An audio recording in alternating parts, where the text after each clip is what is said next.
Good morning, everyone. We welcome you to the virtual session on research and use cases of SCADA security, hosted by National Center of Excellence, Data Security Council of India.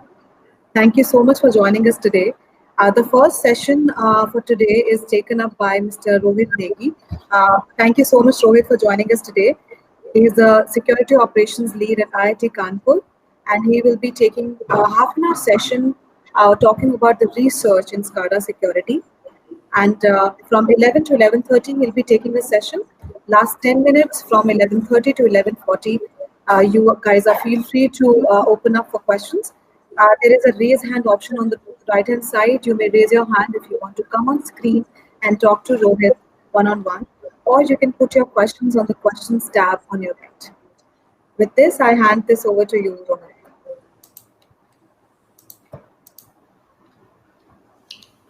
Thank you. Thank you, Sonam, for the kind introduction. Good morning, all of you. I'm Rohit Negi. I'm an engineer. Currently, I'm working for cybersecurity and cyber defense of critical infrastructure. Today, I'm going to talk about SCADA system security. Before talking about it, I would like to acknowledge C3I Center and National Center of Excellence, DSCI. I will start my talk from the news. Yesterday, we came to know about that Sri Lanka is facing nationwide blackout after power failure, and the technical issue behind it is still unspecified. Right. So I included this news in the starting of the talk because power is also considered as critical infrastructure. And my presentation is more towards the cybersecurity of critical infrastructure. That's why I included it. Here, today in next 29 minutes, I will cover critical, what is critical in critical infrastructure, why they are considered as critical, and how they impact our life. Second is industrial automation.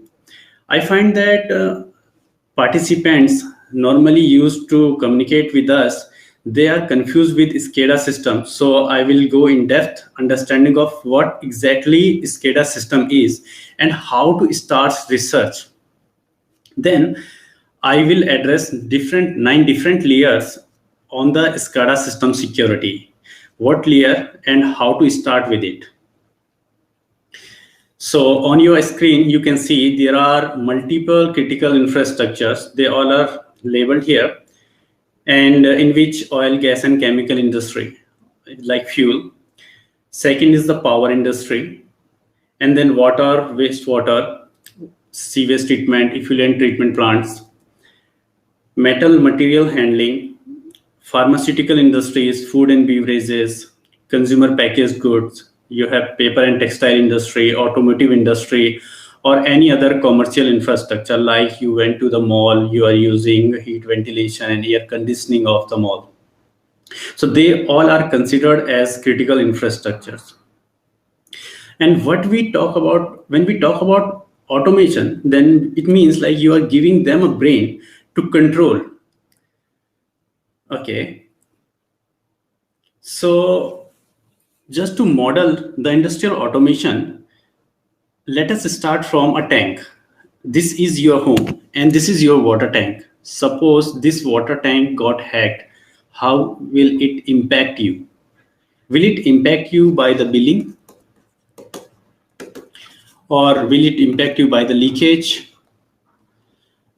How will it impact you? And if you scale up the size of this tank, how will it impact? Suppose there is a big tank than your water tank, a water treatment plant. If your water treatment plant got compromised and you change the quality parameters of the water, so you understand that how much society, nearby people who are staying with us, they use unfiltered water. They are dependent on the treated water. Okay. And if you scale up this, so you will find that a water dam. So how a control system in a water dam impact us? See, water dam, like they control the discharge of the water. right? And if you talk about like whether these units like a tank 1, tank 2 and tank 3, they are properly functioning or not. So for current, I say that, okay, yes, they are working perfectly fine. So how will I justify it? Back in 2013, Tiri Dam saved Rishikesh and Haridwar. How? See, can you see the blue line here, that the water is flowing above our home, right?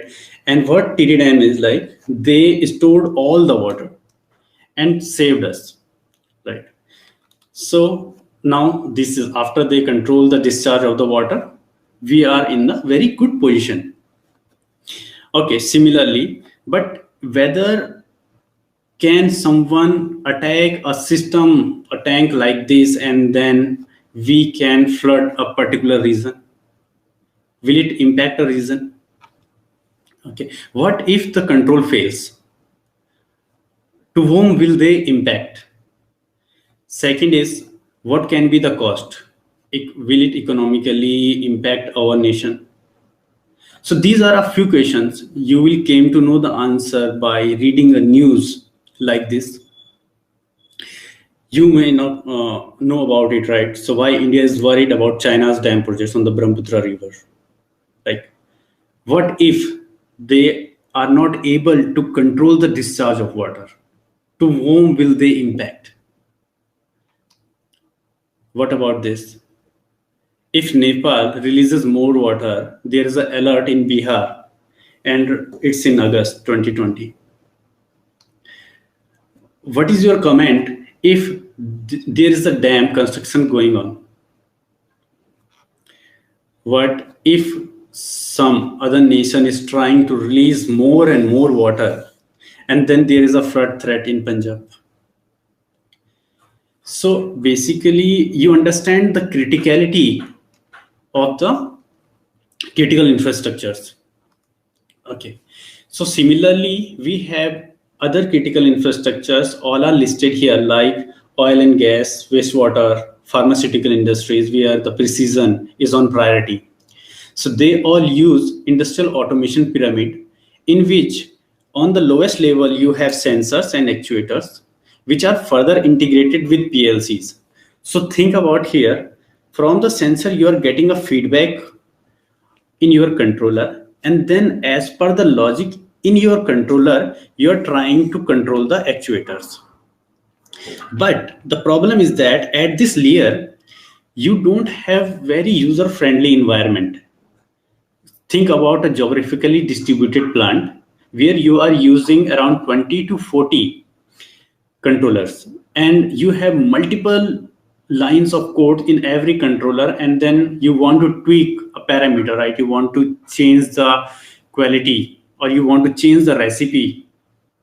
Then you need a very interactive software, user-friendly software, right? So then you integrate PLC with SCADA software, and then the whole system came into the picture, and we, in a common nomenclature, we use SCADA systems. So okay, so today we will emphasize on 3, and it will be applicable on other layers also with the IT layer. So let me model a small SCADA system for you first. There is a tank, and you are filling it with some process, and this is a pump here. So how will you actuate it? You go personally, turn on the switch, and pump start executing. But if you want to integrate it with sensor, then sensor will have an electromagnetic output, which will tell you with high precision that this is the level of the tank. Then to give it a brain, you can use a controller here. And then if you want a closed loop control, you can integrate this controller to the actuator, so that as per the logic, you can control the filling and sinking of a tank. Okay, but here, as you've seen, the attack surface is related to physical attacks only. But when we integrate controller into the picture, you find that we have operating system and other applications, and the attack surface is evolving as much as hardware and software we are bringing into the infrastructure. Okay. Now, as I said, these PLCs are not very user friendly. So what you do, you use some communication protocol here and then integrate the PLC with the SCADA system, where you have a very nice pictorial presentation of the field parameters. You can see the screen and you can see that, okay, this tank has this level, or this is the flow rate, this is the pressure. Okay. So again, now here you have multiple applications, multiple operating systems in the environment. So this is how SCADA systems running inside a critical infrastructure. So suppose you want to control a discharge of a water in a tank, you are sitting in front of a screen that is SCADA, and you click a button, and then eventually the valve will operate. Okay. Now, if you go in depth, your SCADA system is composite of multiple servers. You have alarm server, trend server, report server. And because these plants are normally geographically distributed, you have time stamping. So you have a high diversity of industrial protocols. Like from PLC to SCADA, you might be using Profinet, Modbus, Ethernet IP, IC104, 61850 for protection. You might be using time stamping protocols, like you might be using NTP, IRIG-B, DCF77, right? Okay. So now we are getting more and more complex when we are increasing the number of softwares, hardware in our critical infrastructure. And the more hardware we will have, the more system will be vulnerable, if there is any vulnerability. Okay. About the research topics. So as I mentioned, I will go with 9-layer approach. And with the 9-layer approach, I will address layer by layer, that when you are using SCADA system and you are responsible for the SCADA system security, then how to approach to the problem statement. So here, when someone talked to me and asked that, Rohit, I want to pursue my career in cybersecurity, or I am responsible for cybersecurity of this particular infrastructure. So can you tell me, like, means how to start with? So my first question is whether you want to start with offensive security, or you want to pursue the things with the defensive security. Whether you are interested in audit, you are interested in conformance, compliance testing, or you are interested in vulnerability assessment and penetration testing, or you are interested in defensive, like host-based intrusion detection systems. You want defensive mechanism, anomaly-based intrusion detection systems for the physical dynamics. You want to start with network-based intrusion detection systems. You want to deploy honeypots in your network. Are you going to integrate blockchain-based authentication and log management system? So these are the questions which I put up very first when we start talking with the SCADA security or system security. Okay, so on the left side here, you have your infrastructure. And on the right side, you are planning for industrial automation. So you are planning for that. You will get a PLC and SCADA system into your infrastructure. So the day you are thinking, you have to think about cybersecurity. When you get some hardware and software, and when you are planning to bring some new hardware or software in your infrastructure, the first question is that, okay, how will I audit it? It can be a new software, it can be a patch. But before implementing it into your system, you have to test it. And how will you test it? By running in a sandbox environment. Right? How will you test this hardware? What are the approaches? So for that, the research part came into the picture, and now I'm going to tell you about these 9 layers. These 9 layers are listed here. The very first layer is the hardware layer. Think about a printed circuit board. You have a circuit board, printed circuit board, and you have multiple transistors, you have diodes, and you create a logic using 555 timer and all. You created a logic bomb that, okay, after this particular time, this circuit will do the amplification of a signal, and then this will burn the system. And then after that, your critical infrastructure will stop proper functioning, right? Or it can be inside a single SMD component. So if you are thinking to work on a hardware layer security, then start with the electronics, start with the thinking how these will impact your life.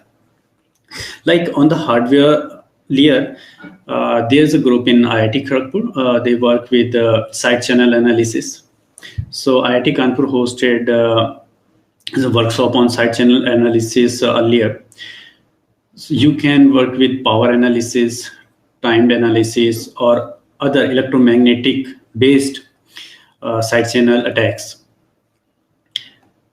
Second thing is when you proceed with micro architectures. So currently, when we are talking about processors, they are coming up with out of order execution of the instruction sets for the optimization, and by which there is a concerns in the security part.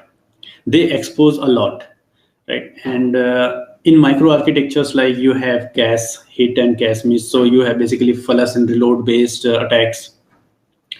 You have attacks on the RAM. So all these attacks. So if you are going to work on the architecture, then you have to start research, and your research will start from micro architecture and platform architecture security. Third part is okay. So there is some news.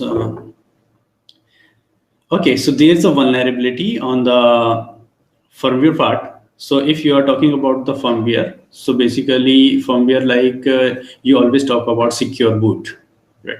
So when you have a code which is helping you in booting, right? So whether there is hard-coded credentials are there, or if there is a bug in, or there is a backdoor in it in a new patch.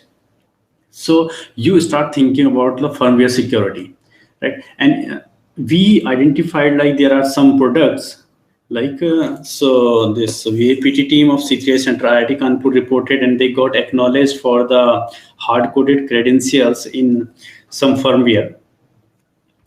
This is not related to firmware. This is related to the local user access to the cited user credentials. They get the memory dump, and then they steal all the credentials. So all these vulnerabilities you can check. So at the lower 3 layers on the hardware layer, so it is microarchitecture, and third is the firmware. All these 3 layers you can check whether you can want to pursue with the vulnerability assessment and penetration testing.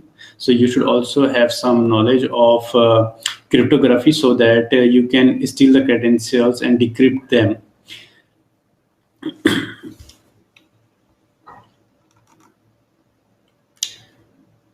Firmware and trusted base.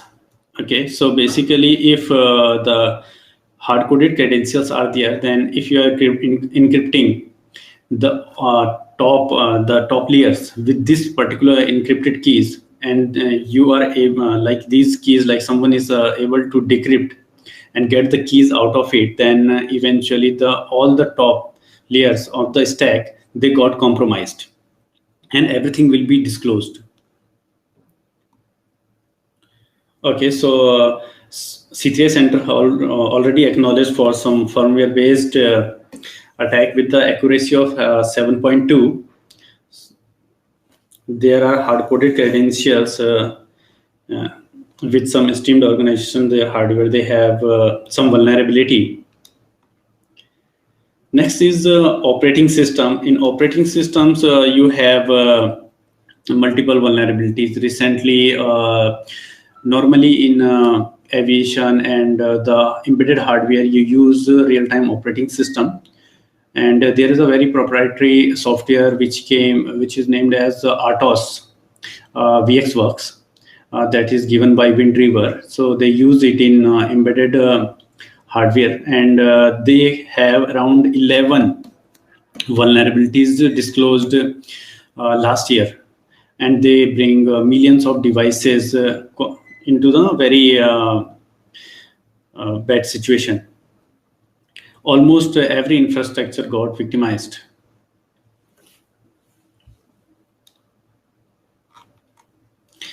Next layer is network and protocol. So on the network and protocol layer, let me tell you in a way, like suppose you have a code here, and like you're communicating with SCADA system here, you have another code, and this is responsible transmission and receiver, and this is responsible for transmission and receiver.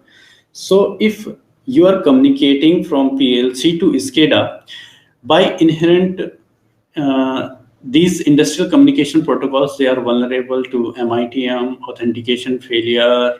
They don't have any authorization mechanism. So when there is a frame from this end to this end, so there is a high probability of getting compromised by MITM, false data injection. And also, if we talk about network, and this code is responsible for network and protocol, then eventually you can also test it for the bugs like buffer overflow, format testing vulnerability, or integer overflow. A few time back, C3 is acknowledged for the similar vulnerability, and almost SCADA of every vendor got compromised. So currently power system is migrating from all protocols, and now they have a new standard called 608705104. They are migrating to it, and then eventually the 104 protocol we are using in our infrastructure got compromised. So C3 is acknowledged it for the same. Okay, they have stack-based buffer overflow. So drivers are not on the core, not the core. Okay, the critical infrastructure which has got compromises energy, and it also depends, like means the software you are using. If you are using a very reputed software, so you can also think like means how big will be the install base of this particular software, right? So that particular software is installed worldwide. And if you have a huge install base, then the complete install base will got compromised if there is any vulnerability. At the network layer, for the defensive mechanism, you can also install network-based intrusion detection systems. On operating system layer, you can install host-based intrusion detection systems.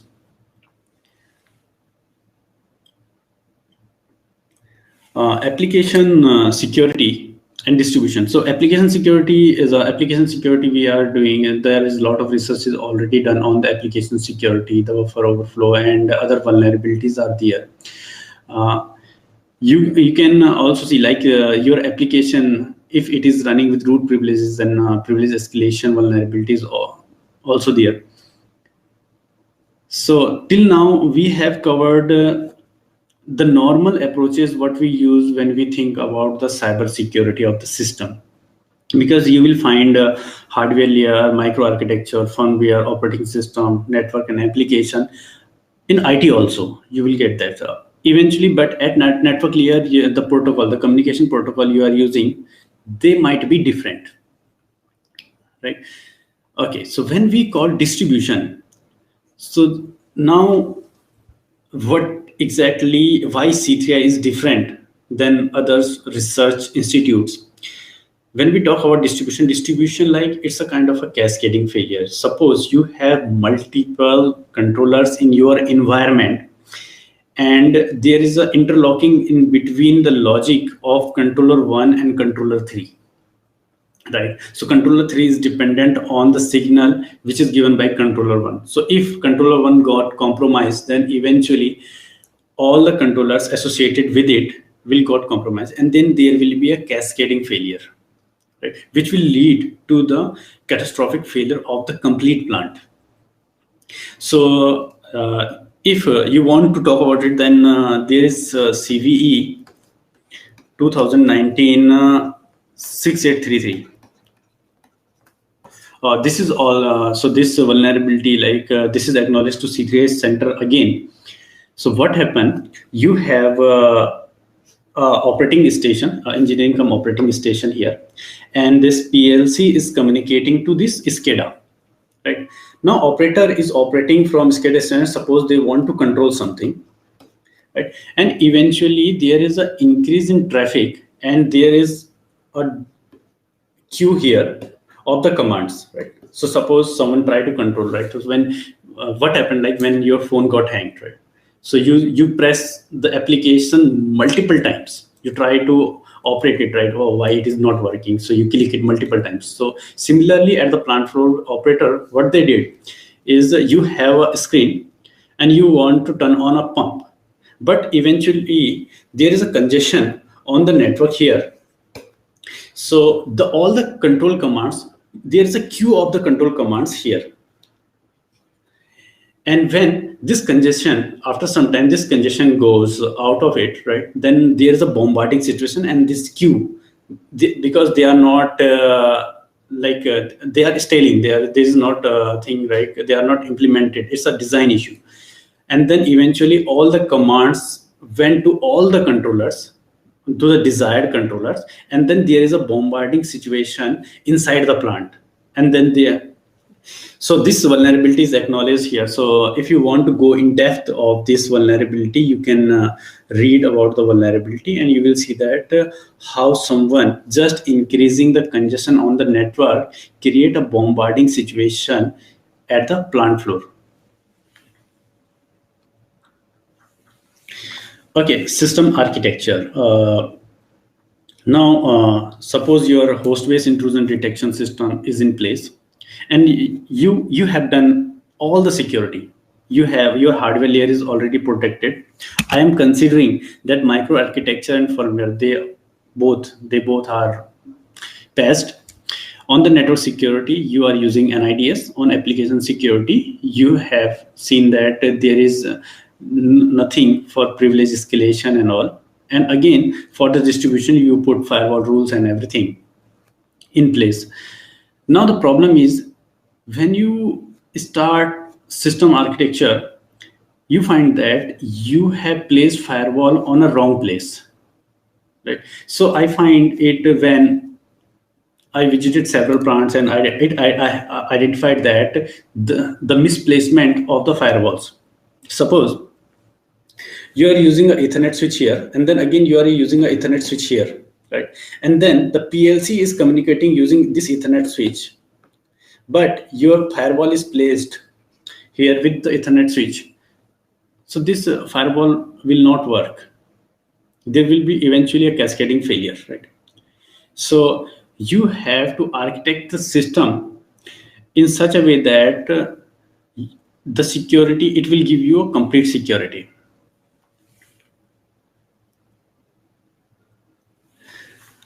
Okay, if everything is in place, then so you are secure with hardware layer, you are secure with microarchitectures, then you are secure with every layer I talked about, and everything like firewall, your intrusion detection systems, everything is in place.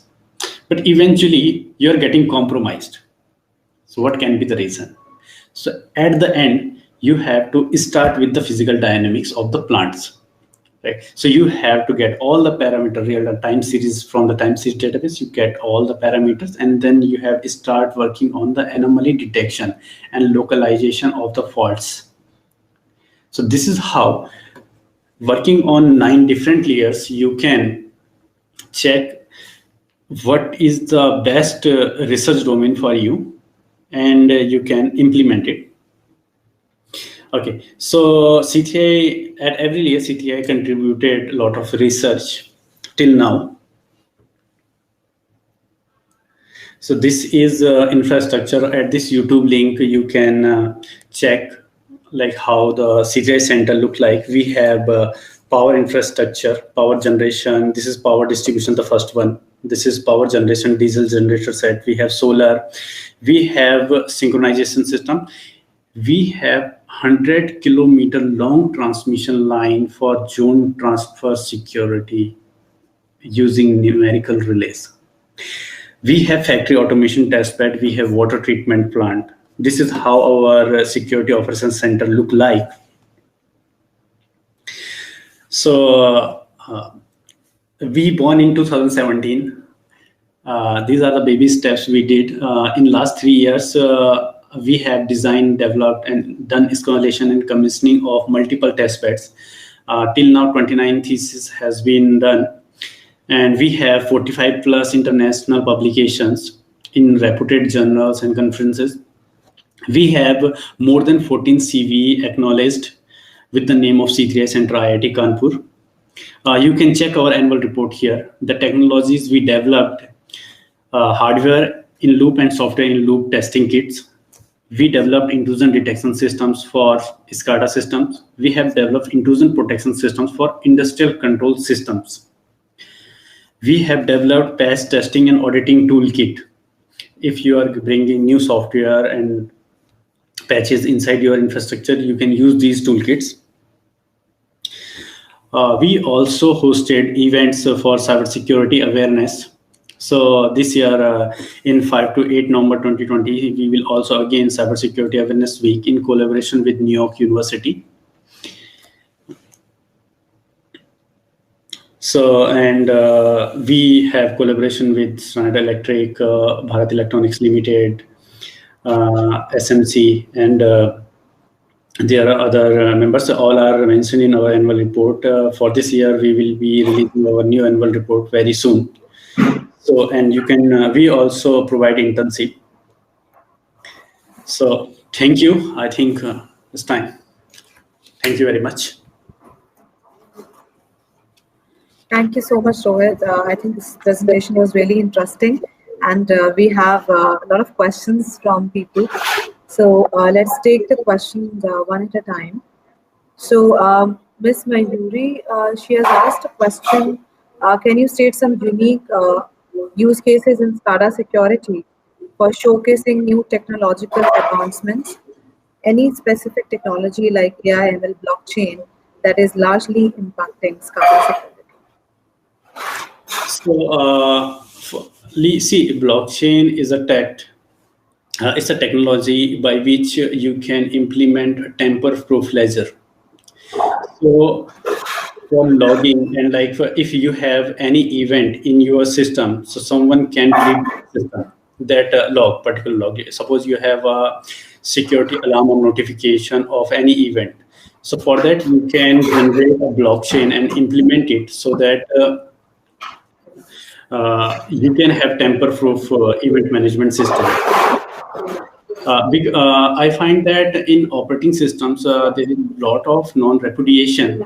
Don't take responsibility. It is a hack.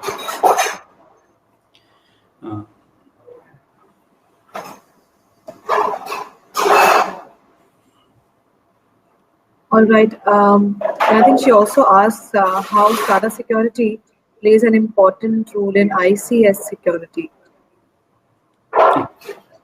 So consider, right? So you have 3 layers.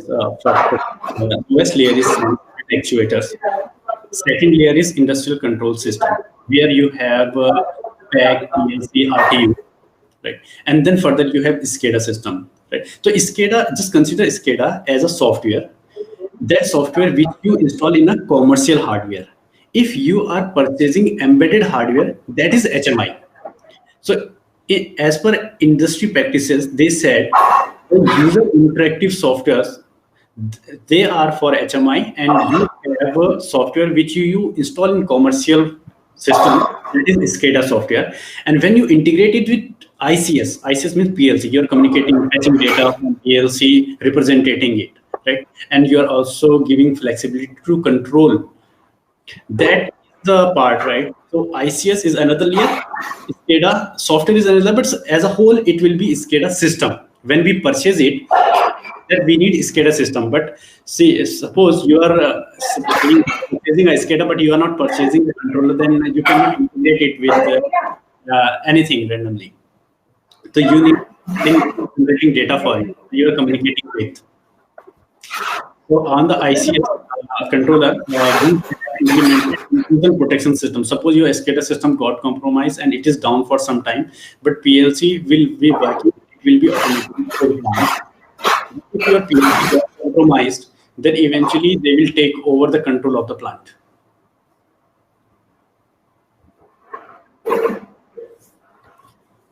All right.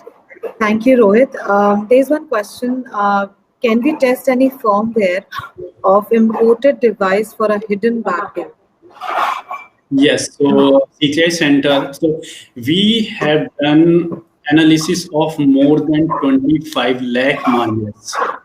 We have a quite huge repository for that, and our tool can detect the static analysis, dynamic analysis, and if any malware like this image evading, or we do memory forensics. So if you use that firmware upload to our tool, and if it is an executable, just consider it is an executable, then we will immediately tell you that the behavior of this particular executable is not benign, or it is a malicious one. So we can do that.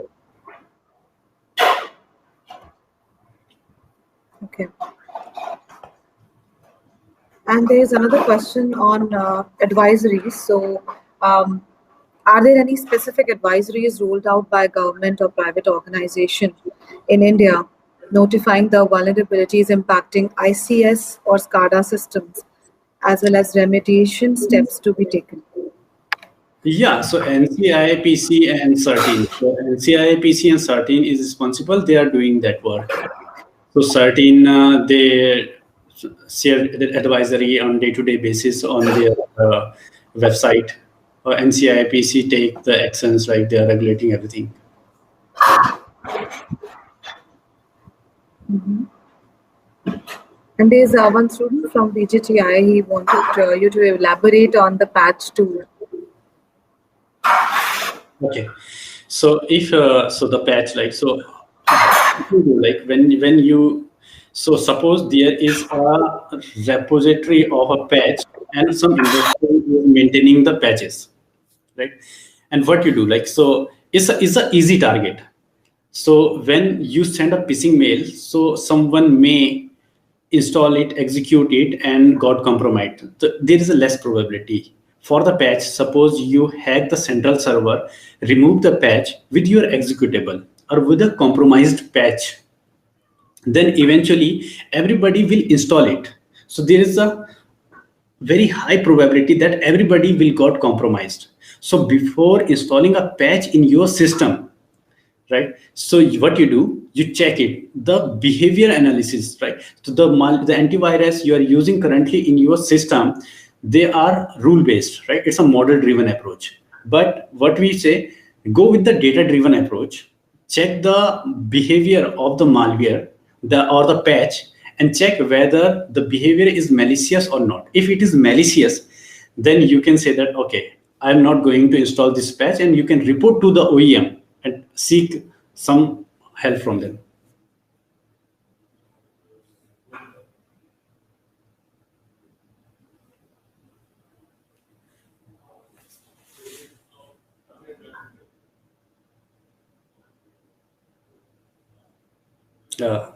Is it clear? So, Sonam, you want to say something? Hello?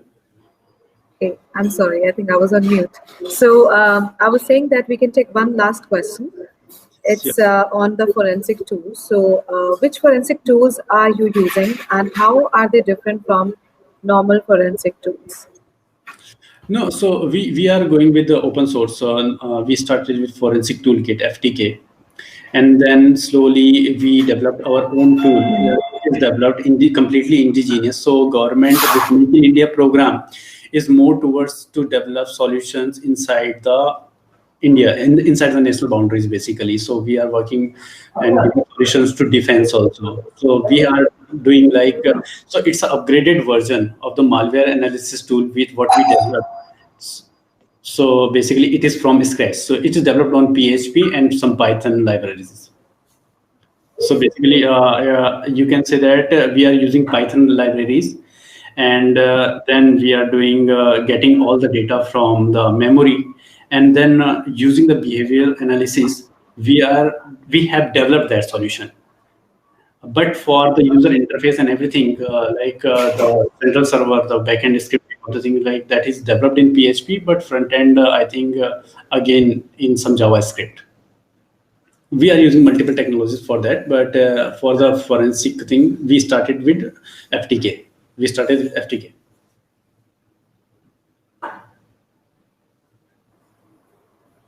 All right, I think that was all. Thank you so much, Rohit, for your time today.